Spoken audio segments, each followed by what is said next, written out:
Sahabat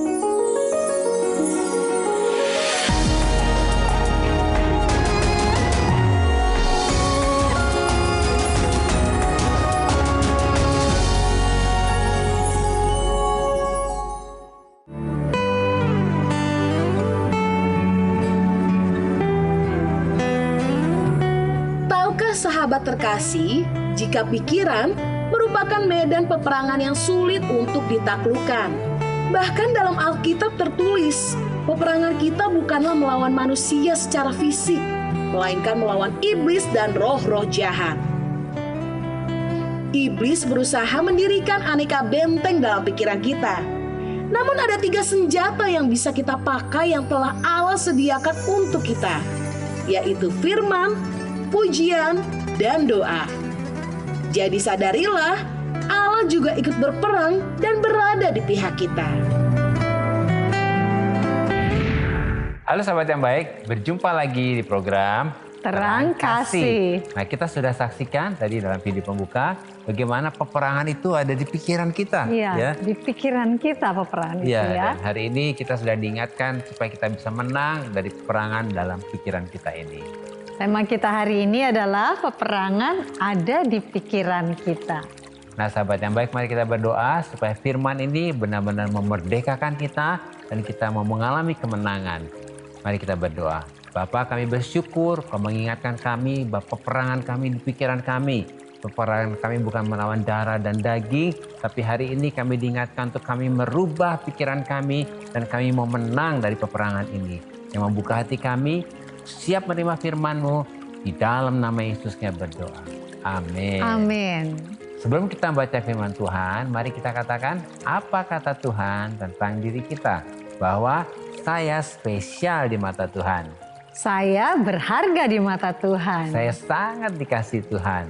Kehidupan saya dan masa depan saya bersama Tuhan adalah sungguh amat baik. Katakan amin. Amin. Nah sahabat yang baik, mari kita baca firman Tuhan ini dari 2 Korintus pasal 10 ayat yang ketiga sampai dengan yang keempat. Demikian firman Tuhan.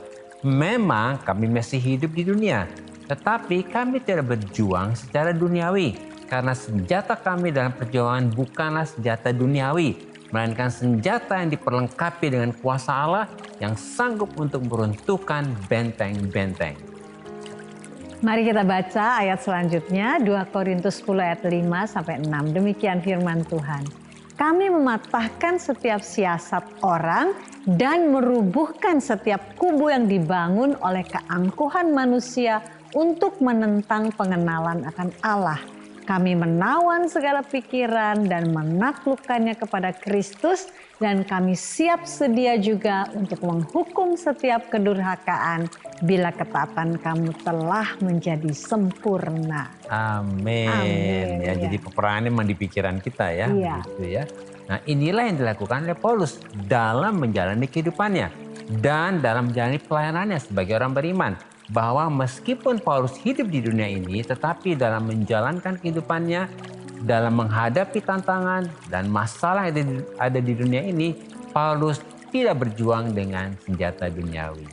Artinya Paulus tidak berjuang dengan memakai cara-cara duniawi yaitu kedagingan, yang memakai kekuatan sendiri dan yang memakai pikiran-pikiran duniawi.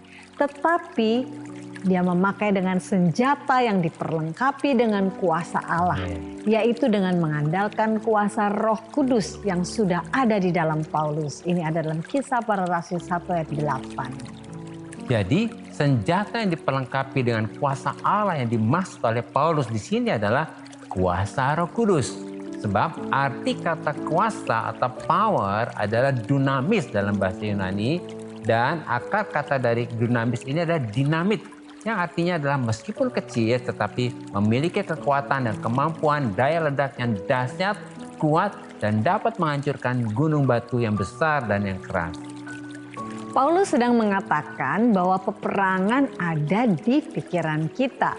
Oleh karena itu arti dari kuasa Allah atau kuasa Roh Kudus ini adalah kuasa, kekuatan, dan kemampuan Allah yang dahsyat, kuat dan supra-alami yang bekerja dan bermanifestasi melalui Roh Kudus yang ada di dalam kita. Amin. Wah, luar biasa ya. Ya. Kuasa Roh Kudus ini begitu dahsyat ya. Menghancurkan semua yang keras itu ya. Amin. Di mana kuasa Roh Kudus ini akan meruntuhkan benteng-benteng dalam pikiran kita.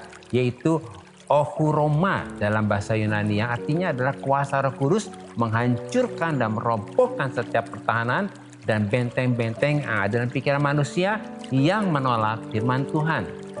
Kemudian kuasa Roh Kudus mematahkan setiap siasat orang dalam pikiran dan logika manusia, yaitu logismos dalam bahasa Yunani, yang artinya kuasa Roh Kudus itu mematahkan setiap logika-logika, alasan-alasan, prinsip-prinsip, dan siasat-siasat yang ada dalam pikiran manusia yang menentang firman Tuhan. Lalu kuasa Roh Kudus ini merubuhkan setiap kubu-kubu dalam pikiran manusia, yaitu hupsoma dalam bahasa Yunani, yang artinya adalah kuasa Roh Kudus merubuhkan setiap tembok-tembok, penghalang-penghalang, dan sekat-sekat yang ada dalam pikiran manusia yang menghalangi firman Tuhan bekerja di dalam kehidupan manusia. Kemudian kuasa Roh Kudus menawan segala pikiran dalam pikiran manusia, yaitu gnosis dalam bahasa Yunaninya, yang artinya Roh Kudus menawan dan mematahkan setiap pengetahuan, kepandaian, kesombongan, dan hikmat yang dari manusia, yang dari dunia, dan yang menentang firman Tuhan.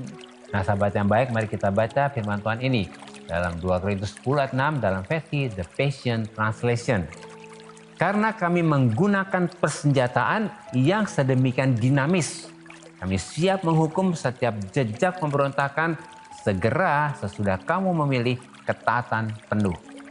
Jadi kuasa Roh Kudus adalah senjata yang dinamis dan penuh kuasa untuk menaklukkan atau menghukum setiap pemberontakan dalam pikiran manusia.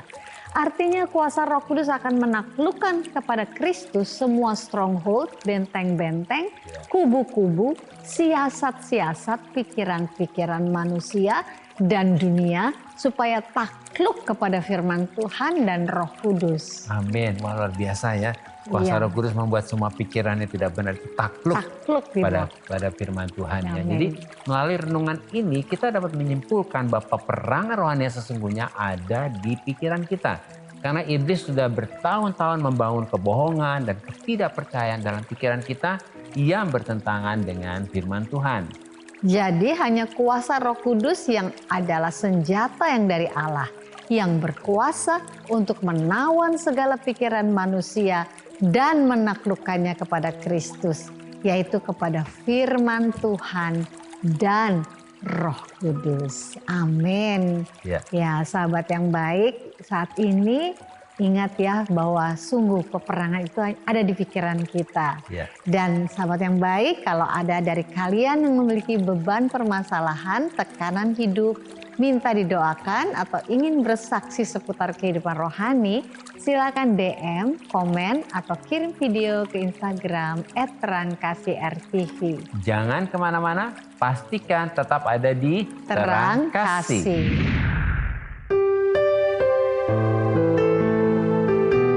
Sahabat yang baik, saya akan membacakan renungan firman Tuhan untuk terang hari ini. Mari kita ambil Alkitab kita membuka Alkitab kita dan kita mau baca firman Tuhan yang terambil dari Roma 16 ayat 20 The Passion Translation. Demikian firman Tuhan. Maka Allah sumber damai sejahtera akan segera menghancurkan iblis menjadi bubur di bawah kakimu. Kebaikan yang luar biasa dari Tuhan kita Yesus akan mengelilingimu. Yesus adalah sumber damai sejahtera yang akan menghancurkan iblis menjadi seperti bubur di bawah kaki kita. Sehingga kebaikan yang luar biasa dari Tuhan kita Yesus akan mengelilingi kehidupan kita. Jadi hati, pikiran, dan perasaan kita harus dijaga supaya tetap ada dalam damai sejahtera. Sebab damai sejahtera yang dari Yesus ini membuat membuat hati, pikiran, dan perasaan kita menjadi sepakat dengan kehendak Tuhan dan memposisikan kita dapat memiliki kuasa dan otoritas untuk dapat menaklukkan dan menghancurkan iblis menjadi seperti bubur di bawah kaki kita. Oleh karena itu, ketika hati, pikiran, dan perasaan kita diserang dan diintimidasi oleh iblis dengan roh ketakutan, intimidasi, dan segala sesuatu yang negatif yang membuat kita tidak ada damai sejahtera, maka respon kita langsung berkata, "Hai jiwaku, jadilah shalom." Maka seketika itu juga iblis dihancurkan di bawah kaki kita menjadi seperti bubur. Amin. Tuhan memberkati.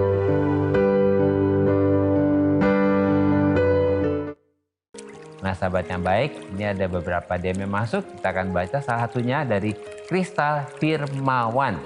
Halo Pak Agus dan Bu Mala. Halo Firmawan. Halo Kita panggil Firmawan ya. Firmawan ya. Saya pusing dengan isi kepala saya. Kenapa ya? Saya kalau melihat wanita dengan fisik yang saya suka menimbulkan pikiran yang menyenangkan hati saya. Bagaimana cara mengalihkan pikiran-pikiran seperti itu? Saya sudah cari pandangan lain, tapi saya muncul lagi. Tolong solusinya Pak dan Bu. Ya Firmawan, terima kasih ya buat kejujurannya. Iya luar biasa. Ya tadi kan sudah dikasih tahu peperangan tuh ada di pikiran di kita. Pikiran kita. Nah jadi mungkin tanpa sadar Firmawan, apa yang mengisi pikiran kita? Karena pikiran kita tuh seperti kita lagi kasih makan ya. Kalau kita mengisi pikiran kita dengan yang negatif, yang tidak benar, akhirnya pikiran kita dikuasai oleh itu. Nah, tadi kan dikatakan gimana mengalihkan pikiran seperti itu. Saya sudah cari pandangan lain, tetapi tetap saja muncul lagi. Nah, jadi firman itulah dan Roh Kudus yang akan bekerja menolong kita. Tadi sudah diajarkan kan bahwa Roh Kudus seperti kuasa yang menghancurkan ya. Nah, semua pikiran yang tidak benar ini seperti membentuk pikiran kita, seperti benteng tadi ya, seperti menghalangi. Nah, ketika kita membaca firman, kita berdoa, kita memuji Tuhan, nah itu ada proses di mana pikiran kita tuh sedang diperangi gitu ya. Jadi seperti tembok.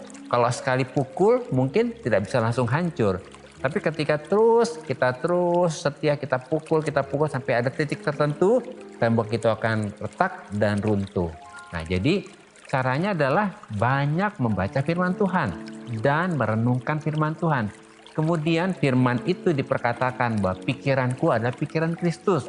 Pikiranku adalah benar, pikiranku adalah kudus. Nah itu terus diperkatakan. Dan yang kedua, jangan lagi mengisi pikiran kita dengan hal-hal negatif dan membuat kita akhirnya dikuasai lagi. Jadi kita harus fokus pada pikiran yang benar. Mungkin dari kamu sayang? Iya Firmawan. Jadi memang tadi dikatakan kalau peperangan itu ada di dalam pikiran kita. Yeah. Dan kalau kita tahu bahwa identitas kita adalah anak Allah dan kita adalah pemenang, yakinlah dan katakan kepada dirimu bahwa engkau adalah pemenang. Ya, dapat mengalahkan semua pikiran-pikiran itu. Dan seperti tadi dikatakan, alihkan perenungan kita kepada hal-hal yang Tuhan berikan kepada kita atau karya Tuhan yang besar. Jadi kita memfokuskan pikiran kita kepada kebenaran, yaitu firman Tuhan atau apa yang Tuhan sudah lakukan dalam diri kita. Jadi kita sedang memasukkan ke dalam pikiran kita adalah apa yang Allah sudah kerjakan dan apa yang Allah ingin kita kerjakan. Melalui firman-Nya kita bisa tahu, oh ini sebetulnya yang Allah inginkan. Jadi kita tuh seperti apa, asik gitu ya. Asik dengan memikirkan hal-hal yang dari Tuhan gitu, Firmawan ya. Nah Firmawan ini proses, jadi nggak bisa instan. Misal, bagus saya udah lakukan ini kok nggak terjadi, ya ini proses. Dan makanya kita mesti konsisten. Dan tentunya sahabat yang baik yang mengalami pergumulan seperti Firmawan ini, jangan menyerah untuk terus merenungkan firman, memperkatakan firman, dan berdoa dengan firman. Sehingga pikiran kita akan dikuasai oleh firman dan Roh Kudus. Kita berdoa ya, buat Firmawan dan sahabat yang baik. Bapak, kami berdoa buat saudara kami Firmawan yang mengalami pergumulan dalam pikirannya. Kami hari ini berkata di dalam nama Yesus, semua pikirannya negatif, pikiran tidak benar, pikiran-pikiran yang selama ini menguasai firman yang bertentangan dengan kebenaran, kami hancurkan di dalam nama Yesus. Biarlah kuasa Roh Kudus bekerja, menjamah pikiran firman, dan hari ini semua benteng-benteng, tembok-tembok, kubu-kubu dihancurkan di dalam nama Yesus. Kami menawan segala pikiran firman dan menaklukkan itu kepada Kristus. Di dalam nama Yesus kami berdoa. Amin. Amin. Nah, ini ada lagi dari Edo Sasongko. Shalom, shalom juga Edo. Shalom Edo ya. Saya mau cerita, terkadang saya suka sebal sama ibu saya sendiri. Karena dia selalu membanggakan saya di depan keluarga besar. Walaupun saya sukses seperti ini bukan tanpa perjuangan. Namun karena ibu saya sering seperti itu, saya jadi tidak enak dengan sepupu-sepupu saya dan keluarga lain. Saya juga tidak mau diagungkan seperti itu. Saya juga sudah bilang ke ibu, tapi ibu bilang emangnya salah punya anak bisa sukses. Harusnya ini jadi berita bahagia. Perjuangan kamu juga nggak mudah. Saya bilang, sesekali nggak apa-apa. Tapi kalau berkali-kali kesannya sombong. Tapi ibu tetap saja seperti itu. Mohon didoakan untuk ibu saya agar sifatnya seperti itu bisa berubah. Terima kasih Bapak dan Ibu. Ya, wow, ini luar biasa ya Edo ya. Rendah hati ya. Rendah hati. Ya. Edo memiliki kerendahan hati dan tidak mau ditonjol-tonjolkan begitu ya. Nah, Edo, saat ini kita juga mesti mengerti bahwa memang ya mungkin tanpa sadar ibu membanggakan Edo karena dia mengasihi Edo sedemikian rupa dan sukacita sekali gitu melihat Edo yang sukses gitu ya. Dan kelihatan ibunya ini bukan sekedar bangga, dia juga merasa sebagai orang tua bisa mendapatkan anak yang seperti itu senang gitu ya. Dia senang sekali gitu ya. Nah, tapi hari ini juga dari sisi Edo juga kan rasanya mungkin risih ya kalau saudara-saudara lagi gitu dari ya. saudara-saudara nanti menimbulkan iri hati atau kesombongan begitu. Itu luar biasa ya. Jadi Edo pasti Tuhan lihat ya apa yang ada di hatimu ya. Motivasinya dan ini luar biasa karena Edo menyadari betul bahwa kalau terlalu ditonjol-tonjolkan itu tidak baik gitu ya. Dan satu hal juga hari ini ketika Edo memberikan curhatan ini kepada kami sungguh-sungguh dapat mengerti posisimu. Tapi biarlah Edo juga memahami bahwa ibu yang melahirkan Edo itu ya lagi bangga sekali gitu ya, sukacita sekali. Makanya mama katakan supaya harusnya ini menjadi berita bahagia bahwa perjuangan kamu juga nggak mudah. Nah tentunya apa yang Edo perjuangkan sampai bisa sukses itu juga karena kasih karunia Tuhan. Semua untuk kemuliaan Tuhan. Untuk kemuliaan Tuhan.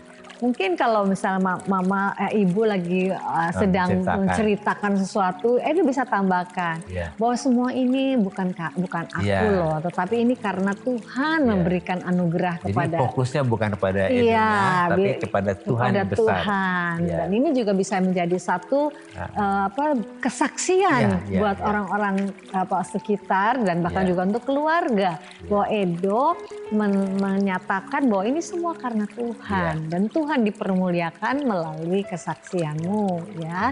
Jadi hari ini biarlah hatimu juga shalom ya. Bahwa kalaupun ibu seperti itu, hal ini karena ibu mengasihimu dan ibu juga bangga kepadamu. Hanya mungkin Edo bisa tambahkan bahwa semua ini karena Tuhan, jadi semua mempermuliakan Tuhan ya. Dan tentunya juga bisa berdoa untuk ibu supaya ibu Edo bisa doakan juga. Bisa menyampaikan kebanggaannya dengan berhikmat dan bijaksana ya. Semua untuk kemuliaan Tuhan ya. Kita mau doakan Edo dan juga untuk sahabat yang baik yang lain yang mungkin mengalami hal yang sama atau mirip dengan Edo.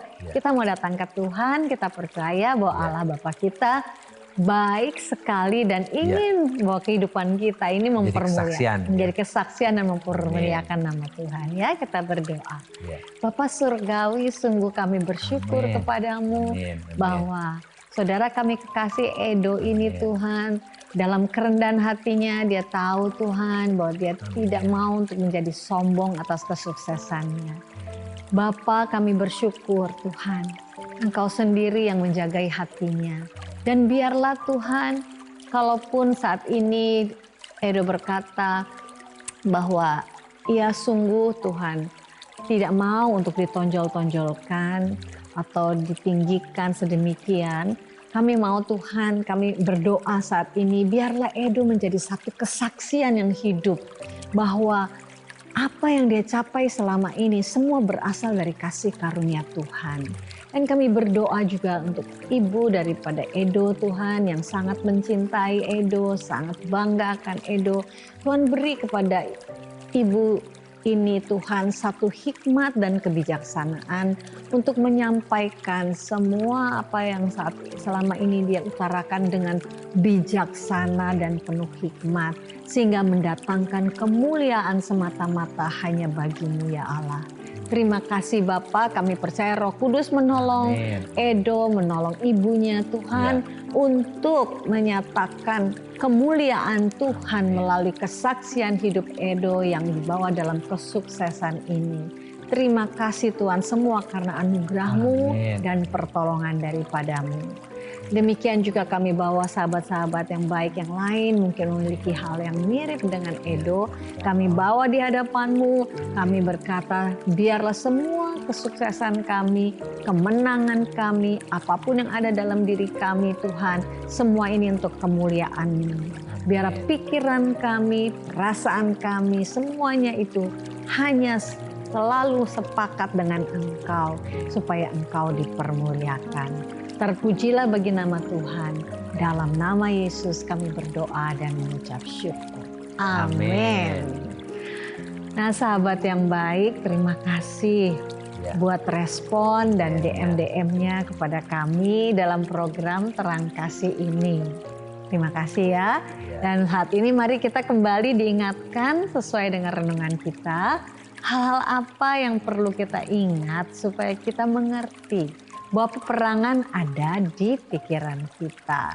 Yang pertama, peperangan ada di pikiran kita karena tanpa disadari iblis sudah bertahun-tahun menaruh pikiran-pikiran negatif, benteng-benteng, prinsip-prinsip duniawi, opini-opini duniawi, dan ketidakpercayaan akan kebenaran firman Tuhan yang menjadi penghalang untuk kita tidak dapat percaya kepada kebenaran firman Tuhan. Ya, dan yang kedua, perangan ada di pikiran kita. Oleh karena itu, kita tidak berjuang secara duniawi. Karena senjata kita dalam peperangan bukanlah senjata duniawi, melainkan senjata yang diperlengkapi dengan kuasa Allah, yaitu kuasa Roh Kudus yang sanggup untuk menaklukkan pikiran-pikiran manusia kita kepada Kristus. Dan yang ketiga, peperangan ada di pikiran kita. Oleh karena itu dengan kuasa Roh Kudus kita dapat meruntuhkan benteng-benteng, mematahkan setiap siasat orang, merubuhkan setiap kubu yang dibangun oleh keangkuhan manusia untuk menentang pengenalan akan Allah, menawan segala pikiran dan menaklukkannya kepada Kristus. Amin. Sahabat yang baik, apakah saat ini pikiranmu sedang kacau dan sulit untuk percaya kepada Tuhan? Mari datang kepada Tuhan dan serahkan semuanya kepada Tuhan. Dan sahabat yang baik, saat ini mari buka hatimu dan persilahkan Roh Kudus untuk menyingkapkan apa yang selama ini menjadi penghalang, benteng-benteng dan prinsip-prinsip di dalam pikiranmu yang membuat engkau sulit untuk percaya kepada firman Tuhan. Minta anugerah Tuhan dan katakan, aku menaklukkan semua pikiran manusiaku kepada Kristus. Mari kita datang kepada Tuhan dan biarlah anugerahnya memampukan kita melakukan apa yang benar di matanya. Amin. Besar anugerah-Mu,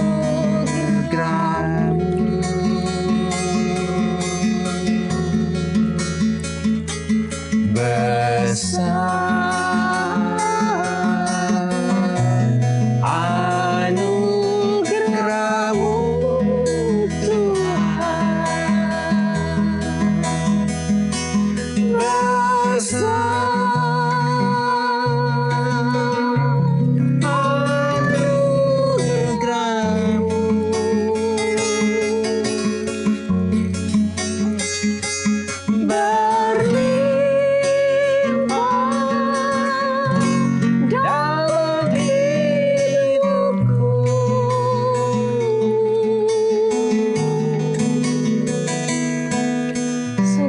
bersyukur ya Bapa. Senjata kami dalam peperangan rohani bukan dengan senjata duniawi, tetapi oleh anugerah Tuhan, senjata kami adalah senjata yang diperlengkapi dengan kuasa Allah, yaitu kuasa Roh Kudus yang sanggup untuk meruntuhkan benteng-benteng. Dan kuasa Roh Kudus mematahkan setiap siasat-siasat orang, merubuhkan setiap kubu yang dibangun oleh keangkuhan manusia untuk menentang pengenalan akan Allah. Kami menawan segala pikiran dan menaklukkannya kepada Kristus, kepada firman Tuhan, dan kepada Roh Kudus. Dalam nama Yesus. Amin. Terima kasih sahabat yang baik sudah setia menyaksikan program Terang Kasih. Sahabat yang baik, jika ada dari saudara yang memiliki beban permasalahan, tekanan hidup, minta didoakan, atau ingin bersaksi seputar kehidupan rohani, silahkan DM, komen, atau kirim video ke Instagram @terangkasih_rtv. Sampai jumpa kembali di episode selanjutnya. Tuhan memberkati. Besar anugerah-Mu, besar anugerah-Mu Tuhan, besar